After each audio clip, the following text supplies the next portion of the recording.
அனைவருக்கும் வணக்கம். இன்றைய திரை விமர்சன நிகழ்ச்சியில் நம்ம பார்க்க போற படம் வந்து கும்கி 2. அந்த படத்தை பற்றி தான் பார்க்க போறோம். சில வருடங்களுக்கு முன்னால கும்கி அப்படின்னு ஒரு படம் வந்துச்சு. இதுல லட்சுமி மேனன், அப்புறம் விக்ரம் பிரபு, இன்னும் பலர் நடிச்சிருந்தாங்க. இந்த படம் வந்து எல்லாருடைய மனசுலயும் ஒரு தாக்கத்தை ஏற்படுத்துச்சு. ஒரு அழகான காதலையும் நல்ல பாடல்களையும் கொண்ட படம் அது. அந்த படம் வெற்றி பெற்றதால இப்ப கும்கி 2 அப்படின்ற ஒரு படத்தை இயக்குனர் பிரபு சாலமன் அதே இயக்குனர் எடுத்திருக்காரு. இந்த படமும் மக்கள் மனசுல நீங்காத ஒரு இடத்தை பிடித்து ஒரு பாராட்டு மலையில் நனைந்து வருகிறது அப்படின்னே சொல்லலாம். நம்ம எல்லாருக்குமே நீண்ட நாளா ஒரு கனவு இருக்கும். குழந்தைகளுக்கான படத்தை தமிழ் சினிமாவில் எடுக்க மாட்டேங்கிறாங்களே, இதை யார் எடுக்க போறா அப்படின்ற ஒரு கனவு இருந்துச்சு. அதை பூர்த்தி பண்ற மாதிரி பிரபு சாலமனோட இயக்கத்தில் வந்திருக்கக்கூடிய கும்கி 2 வந்து குழந்தைகளுக்கான ஒரு படமா வந்திருக்கு. குடும்பத்தோட உட்கார்ந்து பார்க்க வேண்டிய ஒரு படமா வந்திருக்கு. சமீபத்திய தமிழ் சினிமா பார்த்தீங்க அப்படின்னா வெட்டு, குத்து, கத்தி, கடப்பாறை, ரத்தம் இந்த மாதிரியே படத்தை எடுத்து சம்பாதிக்கணுன்ற எண்ணத்துல எடுத்துட்டு இருக்காங்க. ஆனா இயக்குனர் பிரபு சாலமன் வந்து குழந்தைகளும் ரசிக்கணும், அவங்களுக்கும் அந்த என்டர்டைன்மெண்ட் வேணும் அப்படின்றதுக்காக இந்த கும்கி 2 எடுத்திருக்காரு. இதுல 6 அறிவு உள்ள மனிதனுக்கும் 5 அறிவு உள்ள விலங்குக்கும் நடக்கும் பாச போராட்டம் தான் இந்த படம். ஹீரோ வந்து சின்ன வயசுல ஒரு யானையை வளர்க்குறாரு. அந்த யானைக்கு பல வித்தைகளை கற்றுக் கொடுக்குறாரு. டான்ஸ் ஆடுறது, ஓவியம் வரைகிறது, சண்டை போடுறது, இந்த மாதிரி பல வித்தைகளை கற்றுக் கொடுக்குறாரு. யானையும் வந்து மனிதர்கள் போலவே சில வேலைகள்லாம் பார்க்குது. அதை பார்க்குறப்ப நமக்கு ஆச்சரியமாகவும் ஹாப்பினஸாகவும் இருக்கும். இது ஒரு கட்டத்தில் பார்த்தீங்கன்னா அந்த யானை வந்து ஒரு கொள்ளைக்கூட்டத்தில் அவங்க அம்மா வந்து வித்துடுறாங்க. அந்த யானையை காணும்னு ஹீரோ தவிக்கிறாரு. அவங்க அம்மாட்ட கேட்கும்போது யானை கொண்டுலாம் வீட்டுக்கு வரக்கூடாது, வீட்டில் யானையெல்லாம் வளர்க்கக்கூடாது அப்படின்னு ஒரு மாதிரி லகடா பேசுகிறாங்க. ஹீரோ வந்து எனக்கு நீ முக்கியம் இல்லை, அப்பாவும் முக்கியம் இல்லை, யானை தான் முக்கியம் அப்படின்னு யானையை தேடி பயணம் பண்ணுறாரு. யானையை கண்டுபிடிச்சாரா கண்டுபிடிக்கலையா அப்படின்றதான் படத்தோடைய கதை. இதில் பார்த்தீங்கன்னா ஹீரோ வந்து வில்லன்கிட்ட சிக்கிக்குவார். அப்போ வந்து ஹீரோவால் அந்த அளவுக்கு பெருசாக ஃபைட் பண்ண முடியாது. ஆனால் ஹீரோவை காப்பாற்றுறதுக்காக யானை ஃபைட் பண்ணுற போர்ஷனாக இருக்கட்டும், அந்த யானை சில சிம்டம்ஸ்லாம் பண்ணும். இவர் வந்து முன்னாடி குழந்தையா இருக்கும்போது கற்றுக் கொடுத்த ஒன்று பாட்டு பாடுவார். அப்புறம் அதோட பேரை சொல்லி நிலா அப்படின்ற பேரை சொல்லி கூப்பிடுவார்.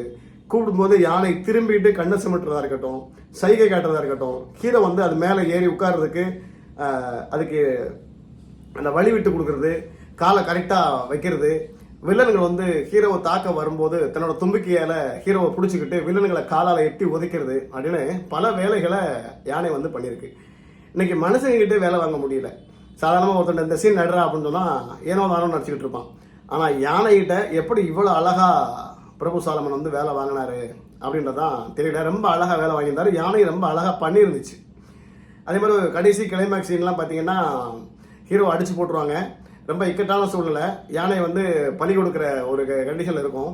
அப்போ நமக்கெல்லாம் பதபதப்பாயிடும். ஒருவேளை யானையை போட்டு கொண்டுருவாங்களோ, பலி கொடுத்துருவாங்களோ அப்படின்ற அளவுக்கு ஒரு பதபதப்பை ஏற்படுத்தி கடைசி செகண்டில் பார்த்தீங்கன்னா ஹீரோ வந்து இந்த வாயில வச்சு ஒரு வயலின் வாசிப்பார். அந்த சவுண்டை கேட்டு யானை டக்குன்னு எழுந்து உதறி தள்ளிட்டு எல்லாத்தையும் கட்டெல்லாம் உடைச்சிட்டு ஒரு ஃபைட் பண்ண பாருங்க. ரொம்ப அழகா சூப்பராக இருந்திருக்கும். அதே மாதிரி ஹீரோ கூட இதில் புதுசு தான். ஆனால் எந்த இடத்துலையும் அவர் வந்து புதுமுகம், நடிப்பு வரல அப்படின்ற மாதிரிலாம் எந்த ஒரு சீனையும் மோசமாலாம் பண்ணலை. ரொம்ப அழகாக பண்ணியிருந்தாரு. ஹீரோ வந்து நம்ம ஒரு படத்தில் நடிக்கிறாரு அப்படின்ற மாதிரி இல்லாமல் நம்ம பக்கத்து வீட்டு பையன், சொந்தக்கார பையன் எப்படி இருப்பானோ அந்த மாதிரி ஒரு முகப்பாவனையில் பண்ணியிருந்தாரு. அதே மாதிரி யானை தேடி போகக்கூடிய நேரங்களில் அவர் வந்து எங்கேயும் சாப்பிடாம தூங்காமல் கொள்ளாமல் ஒரு அழுக்கோட ஒரு மாதிரியா போகும்போது பார்க்குறப்ப பார்த்தீங்கன்னா நமக்கே ஒரு பரிதாபமாக வந்துடும். என்னடா ஒரு யானைக்காக ஒரு மனுஷன் இப்படிலாம் கஷ்டப்படுவானா அப்படின்ற மாதிரி அவர் மேலே ஒரு பரிதாபமான ஒரு ஈர்ப்பு வந்துடும். அந்த அளவுக்கு ஹீரோவோட ஆக்டிங் நல்லா இருந்துச்சு. பேக்ரவுண்ட் ஸ்கோர் நல்லா இருந்துச்சு. கேமரா வந்து நம்ம பிரபு சாலமனுடைய படத்தில் வந்து கேமராவுக்கு நம்ம குறையே சொல்ல முடியாது. நம்ம கொடுக்குற காசுக்கு அவர் காட்டுற அந்த கண்கொள்ளா காட்சிகளே ஒருத்து. காடுகள், மலைகள், நீர்வீழ்ச்சிகள் அப்படின்னு ரொம்ப அழகாக காட்டியிருந்தாரு. நமக்கு படம் பார்க்கும்போது பல படங்கள்ல நெருப்பை காட்டுவாங்க, ரத்தத்தை காட்டுவாங்க. ஆனால் இதில் அப்படிலாம் இல்லை. அப்படியே பச்சை பசேல்னு ரொம்ப அழகான இயற்கை காட்டியிருந்தாரு. அதுவே ரசிக்க முடியுமா இருந்துச்சு. அதே மாதிரி போன படத்தில் உள்ள மியூசிக் வந்து இந்த இடத்துல எடுபடலை, பெருசாக எடுபடலை. ஆனால் ரொம்ப போர் அடிக்காத அளவுக்கு போகுது. சண்டை காட்சி நல்லா இருக்கு, சாங் நல்லா இருக்கு, எல்லாருடைய ஆக்டிங் நல்லா இருக்கு. சில புதுமுகங்கள் இருக்காங்க. அந்த அவங்களுடைய நடிப்பு கூட வெறுப்பு தட்டாத அளவுக்கு அவங்களோட நல்ல நடிப்பை வாங்கி பிரபு சாலமன் வந்து பிரமாதமாக பண்ணியிருக்காரு. எல்லாரும் குழந்தைங்களோட கூட்டு போயிட்டு இந்த படத்தை போய் பாருங்க. ஏன்னா நம்மளுடைய ஏக்கம் குழந்தைங்களுக்கான படம் வரலையே, குழந்தைங்களை தியேட்டருக்கு கூட்டு போக முடியலையே, ஒரு மாதிரி வல்கராக வருது, இல்லை ஒரு மாதிரி செக்ஸியாக வருது. இந்த மாதிரி படங்களுக்கெல்லாம் எப்படி குழந்தைய கூட்டு போகிறது அதனால் நம்ம குழந்தைங்களோட கூட்டு போகிறதுக்கு ஒரு படம் வரலையே ஏங்கிட்டு இருக்க பெற்றோர்களுக்கு இந்த படம் வந்து ஒரு வரப்பிரசாதம். அதனால் லீவ் கிடைக்கும் போது குழந்தைங்களை கூட்டு போய் இந்த படத்தை பாருங்கள். ஓடிடியில் வரும் பார்த்துக்கலாம் அப்படின்னு உட்காராதீங்க, எல்லாருமே தியேட்டரில் போய் பாருங்கள். நல்ல படம், ஒரு என்டர்டைன்மெண்ட்டான படம். எந்த இடத்துலையும் உங்களுக்கு வந்து போர் அடிக்காது, கொடுத்த காசு வீண் போகாது. அவ்வளோ அழகாக ஆரம்பத்துலேருந்து கடைசி வரைக்கும் ஒரு சுவாரஸ்யமாக படத்தை எடுத்திருக்காங்க. இந்த கண்கொள்ளா காட்சிகளை பார்க்கறதுக்காகவே நம்ம இந்த படத்தை பார்க்கணும். அது மாதிரி இந்த யானை சண்டை போடுறது, யானை பண்ணுற சில சில்மிஷங்கள், யானை வரைகிற ஓவியம், இதெல்லாம் பார்க்கறதுக்காகவே இந்த படத்தை வந்து எல்லாரும் மெனக்கிட்டு பார்க்கணும். தேங்க்யூ. மீண்டும் ஒரு நல்ல படத்தின் திரை விமர்சன நிகழ்ச்சியில் உங்களை சந்திக்கிறேன். நன்றி.